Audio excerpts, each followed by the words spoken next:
If there's one thing today you learn about Microsoft Excel, let it be this. What happens if it's a bit more complicated? Somebody says, you know what, can we create a pivot table out of this?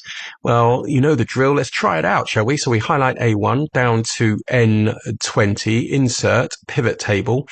Let's just do that on a new worksheet. Click on OK. And oh, yeah, it's not really working just here. I mean, even if I tried one of these here at the top and pivot table, okay, yeah, it's probably the merge cells that are doing this one here, but it's not working.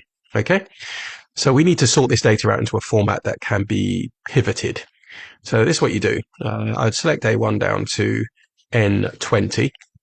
I'm going to go to data here at the top and choose from table and range. Say my table has headers here. Click on OK. And a little drum roll later, and this brings it into Power Query. The first thing I want to do is let's get rid of all these blank rows here. So I'm going to go to remove rows, go down to and choose remove blank rows. Job done. That's great. Next, I can't have any null values in here. So I'm going to choose column 1 and under transform, fill, I'm going to choose fill down. Bang. And then it just fills that down so that gets rid of the null values within column 1. So let's just update this a little bit here. I want to change this. Is going to be called the area. This will be called team. That's great. So now what I can do is select area, hold down the control key and select team, right click and choose unpivot other columns, which brings this across. That's looking good. So let's just update this a little bit more. Attributes, not great. Let me change that to month and value. Let's see if we can update that to revenue. That's all looking great. Let's have a year in there. So what I'll do is add column, custom column, and the custom column is going to be year. And the year is going to be 2020, not 4, that's this year, 2023, last year. That's great. And the table 4 here at the top, I'm going to just call that sales data.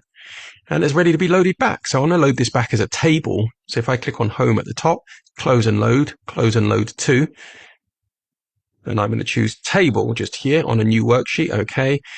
Now this is data that's looking like it can be pivoted, isn't it? That's, yeah. So let's do that. So we click on now an insert, a pivot table, and I'll do this on an existing worksheet. Let's just pop it right by so you can see how this one works.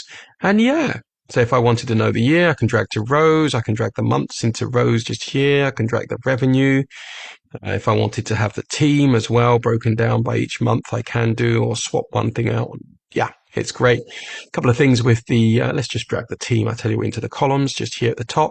And I can right click and do a number format to format the numbers as accounting. The date's all the wrong order. So if I click on the drop down list for this and choose month, more sort options, and I'll have that sending by month. But this time I'm going to choose this because I had it from the school year. I want it for January. That should be okay. Looking good. So there we go. That's how we can change this data into something that can be pivoted. Job done. I'll see you next time.